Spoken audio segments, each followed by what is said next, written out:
Goran Malbaša. Planina. Za konkurs Tajna Andrićeve kutije. Citat. Ljubav, kada je iskrena i duboka, lako prašta. Postoje večni delovi ove planine, već mračni jezivi, gde mrak kao da izvire iz svakog kutka, težak, lepljiv i gust.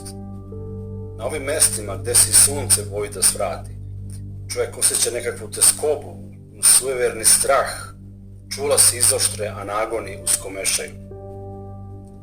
A postoji i takvi delovi od kojih zastaje dah. Misao se umiri, a duša probudi. Svi problemi ovozemaljskog života ovde utihnu, postiđeni i uniženi pred prizorom, koji pogled pretvara u poeziju, a mirise u muziku.